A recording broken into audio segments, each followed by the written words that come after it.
as kids across the country are attending online school systems are deciding that this expands their jurisdiction and authority into the very homes where the children are sitting. So two recent and egregious examples, both in Colorado.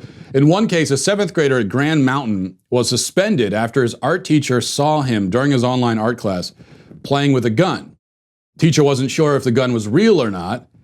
Perhaps it's relevant here to note that the gun was neon green with an orange tip, and it said zombie hunter on the side of it. Who knows? Maybe the kid was a real zombie hunter. So the police were called, and the police then showed up to the child's house, and the child was suspended for the zombie hunter neon green Nerf gun. Another case. For this one, let me play a clip from the local Fox 31 news report. Watch this. For 6th grader Maddox Blow, target practice is just a regular part of being an 11-year-old kid. That's why he says he didn't think anything of it when he picked up the airsoft gun in his bedroom after completing a quiz during a remote school session online. I was just fiddling with it because I was bored, and so I just fiddled with the nearest object at hand. Maddox said he didn't even realize he was on camera, but hours later, a teacher noticed the airsoft gun while reviewing the recorded session, according to Maddox's dad. The Fox 31 problem solvers learned a resource officer then called the Wheat Ridge police to ask for a welfare check and report that Maddox had a toy gun. And now, Maddox is suspended from school for 4 days. This was a blatant overreaction on everyone's part.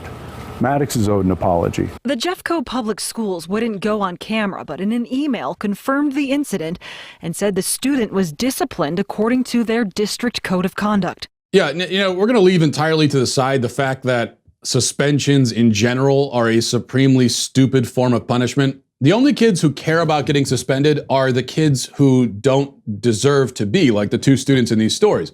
In other words, only good students consider it a punishment to not be allowed to go to school, but good students don't get suspended, or if they do, they probably don't deserve it. So the bad students deserve the punishment, but they're the ones who don't consider it a punishment.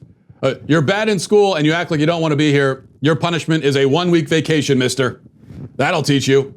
Not very effective. But more to the point, there are all kinds of horrifying implications to public schools now punishing students and getting law enforcement involved for things they're doing inside their own homes.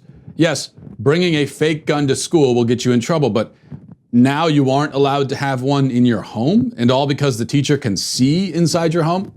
So a teacher can punish a child for anything the teacher sees the child do, no matter where he is when he's doing it?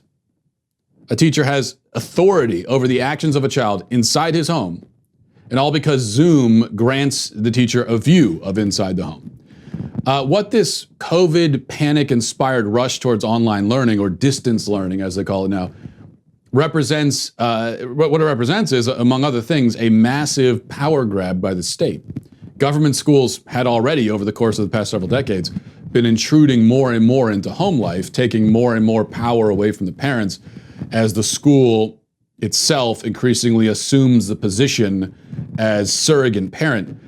But now with this online learning stuff, with households apparently required to function as the school and obey its rules, what should be a reclaiming of power by the parents has worked exactly the other way around.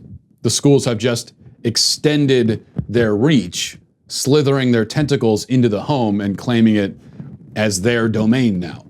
And all of that is also almost beside the point when it comes to online classes. The most important point of all is simply that online learning for kids in grade school doesn't work.